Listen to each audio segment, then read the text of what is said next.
ఆపదలో ఉన్న పేదలకు ముఖ్యమంత్రి సహాయ నిధి ఒక వరమని, అనారోగ్యంతో ఇబ్బంది పడే ప్రతి పేదవాడికి ప్రభుత్వం అండగా ఉంటుందని జనసేన పార్టీ నాసేన కోసం నావంతు రాష్ట్ర committee coordinator, Rajanagaram MLA Batra Balaramakrishna సతీమణి బత్ర వెంకటలక్ష్మి పేర్కొన్నారు.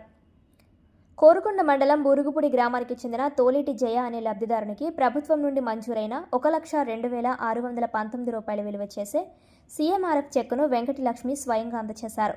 గత కొంతకాలంగా అనారోగ్యంతో బాధపడుతూ చికిత్స పొందుతున్న జయ కుటుంబ ఆర్థిక పరిస్థితిని గమనించి ఎమ్మెల్యే బత్ర బలరామకృష్ణ ప్రత్యేక చొరవ తీసుకుని ఈ నిధులను మంజూరు చేయించినట్లు తెలిపారు. ఈ సందర్భంగా వెంకటలక్ష్మి మాట్లాడుతూ, నియోజకవర్గంలో వైద్య ఖర్చుల కోసం ఇబ్బంది పడుతున్న ప్రతి ఒక్కరికి ఎమ్మెల్యే అండగా నిలుస్తున్నారన్నారు. కూటమి ప్రభుత్వం ప్రజాసేవలో ఎల్లప్పుడూ ముందుంటుందని, అర్హులైన వారందరూ ఈ ప్రభుత్వ పథకాలను సహాయ నిధిని సద్వినియోగం చేసుకోవాలని కోరారు. ఈ కార్యక్రమంలో బూరుగుపూడి గ్రామస్తులతో పాటు జనసేన, తెలుగుదేశం, బీజేపీ పార్టీల నాయకులు, కార్యకర్తలు పెద్ద సంఖ్యలో పాల్గొన్నారు.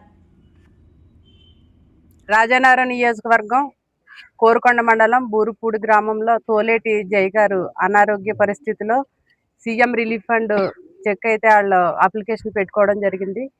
ఆవిడ ఈ పాపం చాలా సిక్ అయిపోయి చాలా అనారోగ్యం పాలయ్యి చేతిలో డబ్బులు లేనప్పటికీ అప్పు చేసుకుని ఆవిడ వైద్యం చేయించుకున్నారు.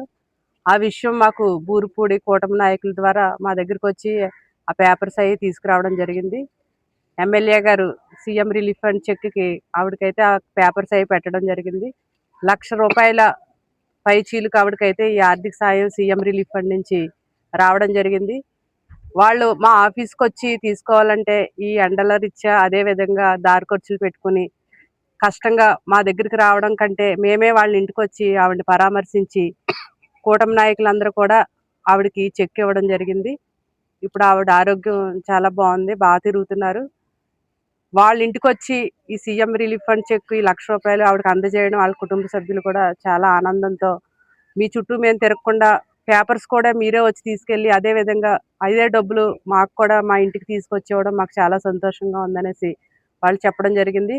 అదేవిధంగా ఈ 83 గ్రామాల్లో కూడా కూటమి నాయకులందరూ కూడా ఇదే ప్రాసెస్ని వారు ఎవరికైతే అనారోగ్య పరిస్థితులు ఎవరైతే బాగాలేదో, ఎవరైతే హాస్పిటల్లో ఉండి ఆరోగ్యశ్రీలో వైద్యం చేయించుకోలేకపోతున్నారో వాళ్ళందరికీ కూడా వాళ్ళు మా నాయకులందరూ కూడా వాళ్ళ ఇంటికి వెళ్ళి అయ్యే పేపర్ కలెక్ట్ చేసి స్వయంగా మా దగ్గర తీసుకొచ్చి మళ్ళీ అదే చెక్కులు మేము వాళ్ళ ఇంటికి పట్టుకెళ్ళి ఇవ్వడం ఈ నియోజకవర్గంలో ఇది జరుగుతుంది. ప్రతి ఒక్కరు కూడా దీన్ని చాలా ఆనందంతో స్వీకరిస్తున్నారు. అదేవిధంగా మేమందరం కూడా కూటమికి కట్టుబడి ఉండి ప్రతి పని కూడా చాలా జాగ్రత్తగా మేమందరం చంద్రబాబు నాయుడు గారు, అదే పవన్ కళ్యాణ్ గారు, లోకేష్ గారు, అదే మా లోకల్ ఎమ్మెల్యే గారు, ఇన్ఛార్జి గారు ప్రతి ఒక్కరి ఆధ్వర్యంలో మేము ఈ నియోజకవర్గంలో మేము అందరం కూడా చాలా చక్కగా ఈ కార్యక్రమాలన్నీ జరిపిస్తున్నాము. ఇదే విధంగా ప్రతి ఒక్కరికి సేవలో ఈ బత్తుల కుటుంబం ఎప్పుడు ముందు ఉంటుందని, ఎవరికి ఏ కష్టం వచ్చినప్పటికీ కనీసం ఒక ఫోన్ ద్వారా మాకు తెలియజేస్తే వారి దగ్గరకు వచ్చి వారి సమస్య ఏంటనేది ఆలకించి ఎమ్మెల్యే గారి దృష్టికి తీసుకెళ్ళి మేము అన్ని కార్యక్రమాలు చేయడానికి ముందుంటాం అనేసి తెలియజేస్తున్నాను. అదే కాకుండా ఈ రోజైతే 10 చెక్కులు ఇవ్వడం జరుగుతుంది. నరసాపురం 4, కనుపూరు, ములగాడ ఇవ్వడం జరుగుతుంది. ఈ కోరుకొండ మండలంలో అయితే ఈ రోజు ఈ చెక్కులు ఇవ్వడం జరుగుతుంది. అందరికీ నమస్కారం.